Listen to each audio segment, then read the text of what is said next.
So I've seen video of you saying that you love playing. You're excited to take on this role. I'm sorry, to take on the directorial role in every story.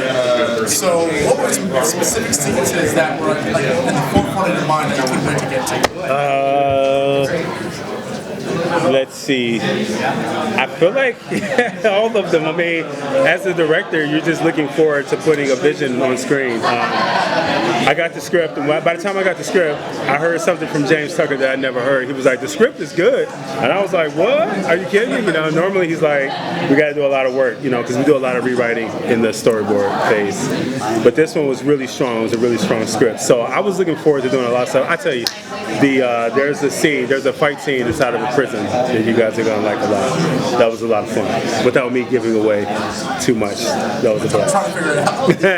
You'll see. What do you think was the most important scene from the original Hush story that you really want to translate for the film? I really liked Batman's relationship. I should say Bruce Wayne's relationship with Tommy, his childhood friend. I thought that was interesting. The more human you can make Bruce Wayne, the more dramatic the story is going to be. You know, because like, where does Batman end and where does Bruce begin? Like, that's fuzzy, you know. So there's some scenes with Tommy that I think are really cool. There's also a scene at the end that James Tucker himself boarded that's fantastic. It's really good. It's really, really good. So I had a blast doing that. So, as you know, the original story, there are a lot of different characters. There are characters that, like, because of the continuity of these movies couldn't translate. There's no Tim Drake, Barbara's background is not Oracle. Was that at all challenging, or was it a simple guy going about just about the script? Heck yeah, it's challenging because we got to sit here and answer these questions. So, you know. I think in the sense of we have our own universe. So, like, when they told me I was going to direct it, I'm like, yo, how's that going to fit with we have our own universe in the films? How are we going to make that fit? And then everybody's read the comics, so how do you keep the story fresh and surprising when everybody's read it? And I think that you guys will be pleasantly surprised at how we handled that. It's really cool. It's one of my favorite scripts, you know, that we've had. I was teasing Sam Liu. Sam is my mentor, so he put me through the ringer to become a director.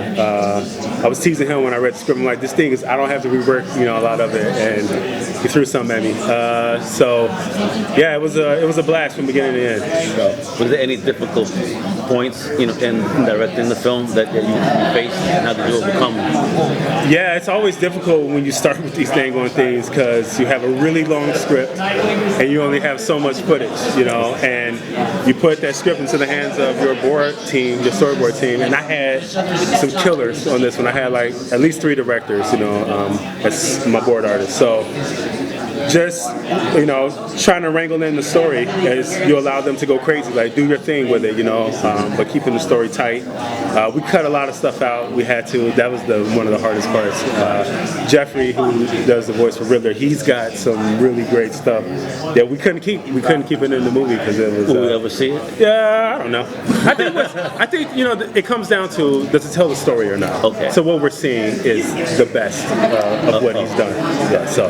Did that make incorporating this large rogues gallery even more difficult in saying that? The difficult part to incorporate a rogues gallery is you got to give them their due.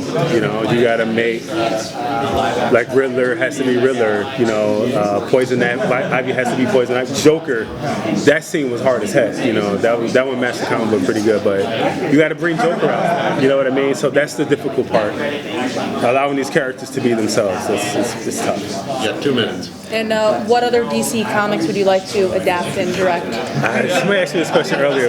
One of my favorite series that we've done from a while ago was No Man's Land. I think that would be. Yeah. I mean, right? That Batgirl is my favorite. It's like one of my favorite characters. Yes. Yeah.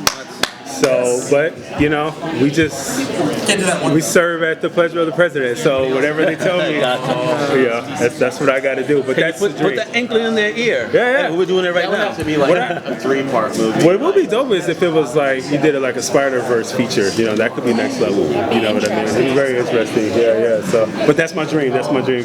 They know that I want to do that. Okay. I stopped bothering them about it, but that's my dream gig. So you wear No Man's Land t-shirts at the office, like, yo. That could be. That could be. That could be. You know, drive me crazy because they have their, they know what they can see 5 years out. But they call me in the office and like, yo, you gonna direct this one? I'm like, great. So we'll see. Hopefully one of these days. Was it a pleasant surprise when they just handed it to you? Yeah, it was. I was on Reign of Superman at the time. Okay. I was the head of story, and they called me into the office. Amy McKenna, our producer, and James Tucker, which I think, have you guys talked to James yet? Not yet. I think he left. Not at all. But he's like, hey, I'm gonna give you Hush, and I'm like, what? Oh my God. I hit the ceiling, because to me it was like a full circle moment, starting with the comic. I was trying to break into comics at the time, and just like a late night stand-up drawing, and then finally getting this as my directorial debut at WB was How long was that journey?